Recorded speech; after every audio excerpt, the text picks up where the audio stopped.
Hello students, क्या आप भी इन सब चीज़ों से परेशान हैं कि आप भी सर्दियों में अच्छे से नहीं पढ़ पाते हैं और आपके पूरे बैकलॉग लगे पड़े हैं और आप उसको ख़त्म करना चाहते हैं और ये सर्दी का मौसम आपको परेशान कर रहा है। शायद मुझे लग रहा है कि आप यही चीज़ों को ढूंढ रहे हैं कि हम सर्दियों में एकदम आसान तरीके से अपने स्टडी को कैसे करें। देखो डियर, इन सर्दियों के मौसम के बारे में मैं कुछ चीज़ें आपको शेयर करूं, उससे पहले एक चीज़ मैं आपको बताना चाहूँगा कि डियर, ये जो सर्दी का मौसम होता है वह एक एवरेज स्टूडेंट को टॉपर लिस्ट में लाने का काम करता है।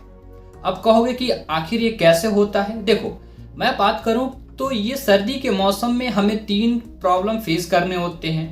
पहला प्रॉब्लम जो होता है वह होता है हमारा कि नींद इसमें बहुत ज़्यादा आता है, आलस बहुत होता है जिसके कारण बच्चे पढ़ नहीं पाते हैं। दूसरा होता है कि देखो, जब नींद और आलस आएंगे तो हमारी पढ़ने की इच्छाएं कम हो जाती है, हम नहीं पढ़ पाते हैं, अच्छे ढंग से नहीं पढ़ पाते हैं। ठीक है। थर्ड होता है हमारा कि इसमें मोटिवेशन लेवल जो है बहुत लो रहता है, कम रहता है। मोटिवेशन लेवल लो रहने का रीज़न यही होता है कि पीछे जो है बैकलॉग बहुत ज़्यादा पड़ा रहता है और ये सर्दी का मौसम आ जाता है और इसी के बाद जो है बाबू क्या होते हैं, हमारे एग्जाम रहते हैं, जिसके कारण मोटिवेशन लेवल लो रहता है। बच्चे ये सोचते हैं कि मेरे तो पूरे के पूरे बैकलॉग लगे पड़े हैं और मैं उसे ख़त्म भी नहीं कर पा रहा हूँ, तो हमारे एग्जाम में अच्छे नंबर आने ही वाले नहीं हैं।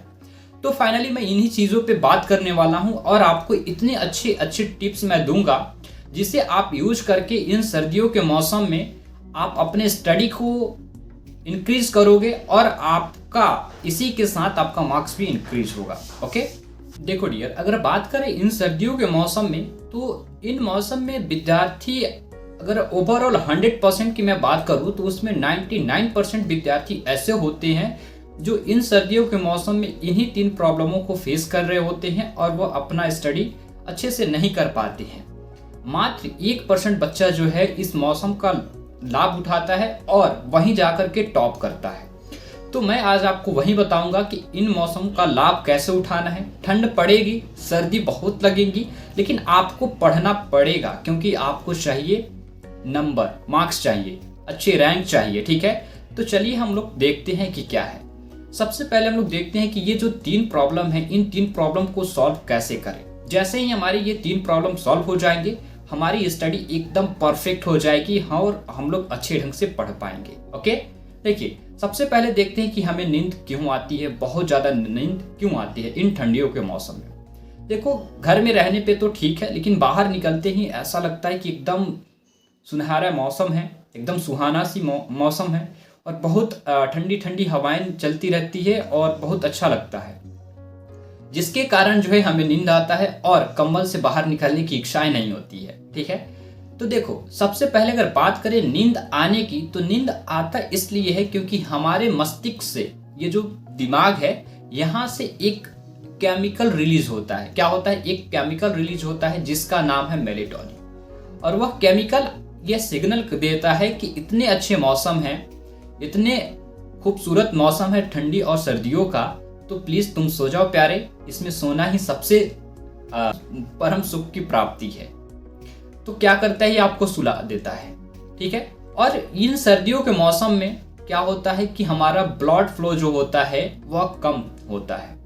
अब देखो, ब्लड फ्लो कम होने के पीछे का रीजन क्या है, मेजरली अगर बात करें तो इसके पीछे के भी 3 ही रीजन हैं। और वह 3 रीजन क्या क्या है? पहला है कि पानी कम पीना। क्या है? पहला है जो कि पानी हम लोग कम पीते हैं। हाँ बिल्कुल, जो वाटर, ठीक है, वो कम पीते हैं। क्यों कम पीते हैं? देखो, गर्मियों के टाइम में तो हम लोग बहुत ज़्यादा पानी पीते हैं, लेकिन अगर वहीं बात करें ठंडियों के मौसम में तो पानी हम लोग नहीं पीते हैं, जिसके कारण हमारा शरीर जो है, हमारे शरीर के अंदर जो है डिहाइड्रेशन हो जाता है। अब देखो, जैसे ही हमारे शरीर के अंदर ये चीज़ें होती है तो हमारा मस्तिष्क जो है काम करना एकदम काम जो है कम करने लगता है, एकदम स्लो हो जाता है। तो देखो, इसके लिए हमें क्या करना है, हमें जो है भरपूर मात्रा में जो है पानी पीना है। ठंडियों के मौसम में भी खूब ज़्यादा पानी पीना है, क्योंकि हमारा जब तक मस्तिष्क काम नहीं करेगा तब तक हम कुछ नहीं कर पाएंगे। देखो, सबसे पहले अगर इसके पीछे की कारण जाने तो देखो, डिहाइड्रेट होने की क्या कारण है, तो यही कारण है कि हम लोग इस टाइम पानी कम पीते हैं।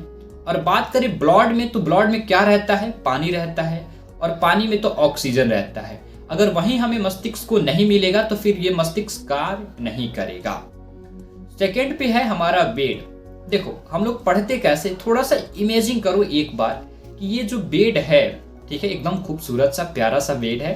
तो हम लोग पढ़ते कैसे हैं, पढ़ते इसी तरह है कि एकदम बेड पे बैठ जाते हैं, पूरी तरीके से ब्लैंकेट ओढ़ लेते हैं, यानी कि कंबल की बात करें, ओढ़ लेते हैं, ओढ़ने के साथ साथ हम लोग बैठ जाते हैं पढ़ने।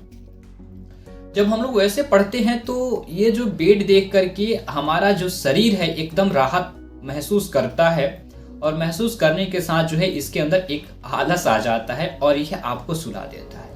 तो फाइनली मैं बताऊं कि आपको पहला काम क्या करना है कि पानी पीना है अधिक मात्रा में। दूसरा काम करना है आपको कि बेड पे बैठकर नहीं पढ़ना है। आपको जितना भी कितना हो ठंडी क्यों ना लगे, और जितना ही क्यों ना आपको ये लगे कि हाँ मुझे बेड पे पढ़ना चाहिए, आपका ये मस्तिष्क जितना चाहे उतना आपको ये सिग्नल दे कि चलो बेड पे बैठकर पढ़ते हैं, लेकिन आपको पढ़ना नहीं है। कहाँ पढ़ना है, आपको पढ़ना है टेबल और चेयर पे। क्यों? क्योंकि टेबल और चेयर पे पढ़ना एकदम कंफर्टेबल होता है और एकदम लॉन्ग टाइम तक आप स्टडी कर सकते हो। बात करते कि जिसके पास टेबल और चेयर ना है वो क्या करे, बेड पे ही पढ़े, बट शर्त ये है कि आप ब्लैंकेट ओढ़ करके नहीं पढ़ोगे, एकदम भरपूर तरीके से पूरे अपने बॉडी को ढक लो, जो भी है जैकेट वगैरह सब पहन लो और फिर आप बैठकर पढ़ो। ओके। थर्ड क्या है, थर्ड हमारा है कि सनलाइट। देखो ये सूर्य की किरण जो होता है इसे हम लोग भरपूर मात्रा में ऑब्जर्व नहीं कर पाते हैं। हमारी बॉडी जो है इसे भरपूर मात्रा में अब नहीं ले पा रही है। सनलाइट की कमी होना हमारे शरीर के लिए। सबसे पहले अगर हम बात करें, आपको मैं शुरू में ही बताया था कि हमें नींद आने के पीछे की रीजन क्या है, वह था हमारे मस्तिष्क से एक केमिकल निकलता है वही। तो देखो आप लोगों ने पहले पिछली क्लासेस में पढ़े होंगे कि हमें सूर्य की किरण से, सनलाइट से क्या मिलता है, विटामिन डी, और वही विटामिन डी जो है मिलता है सनलाइट से, और वही विटामिन डी जो है हमारे मस्तिष्क से निकल रहे केमिकल को जो रिलीज होता है उसकी मात्रा को कम करता है, और वह जैसे ही कम होता है हमारे नींद आने भी कम हो जाते हैं, हमारे नींद भी चले जाते हैं। अगर बात करें अभी के समय के स्टूडेंट की, मेजॉरिटी ऑफ स्टूडेंट देखा जाए तो इस टाइम के विद्यार्थी का मोस्टली अगर ज़्यादातर देखा जाए तो रूटीन क्या रहता है कि वो सुबह उठेंगे और उठ करके तो ये घर में ही रहेंगे। घर से बाहर निकलेंगे कब, स्कूल जाते टाइम या कोचिंग जाते टाइम, फिर आएंगे तो कहाँ आएंगे, या तो घर आ जाएंगे और या तो फिर लाइब्रेरी चल जाएंगे या फिर कोचिंग चल जाएंगे।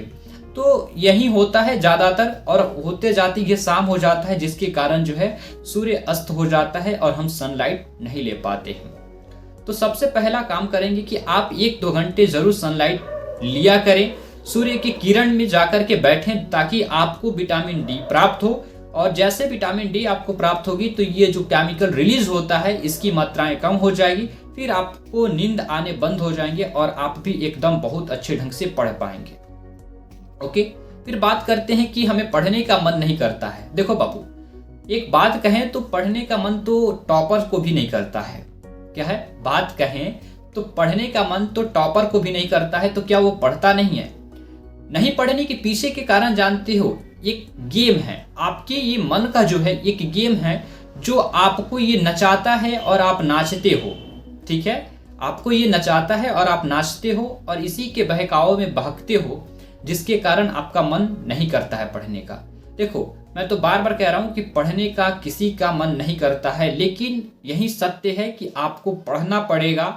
नहीं पढ़ने के पीछे का रीजन ये भी है कि आपके ऊपर आपका मन जो है हावी हो गया है, आपको वो जैसे कह रहा है आप ही वैसे कर रहे हैं, जिसके कारण आप नहीं पढ़ पा रहे हैं। तो मैं आपसे यही कहूँगा कि जब कहे आपका मन कि हमें नहीं पढ़ना है तभी आप पढ़ो। अगर आप जस्ट अभी पढ़कर उठ रहे हो, फिर आपकी इच्छाएं कर रही है थोड़ी सी कि हाँ और पढ़ लें, और मतलब बात करें अगर 10% कह रहा है कि हाँ पढ़ लेते हैं और 90% कह रहा है कि नहीं पढ़े, तो फिर पढ़ने बैठ जाओ।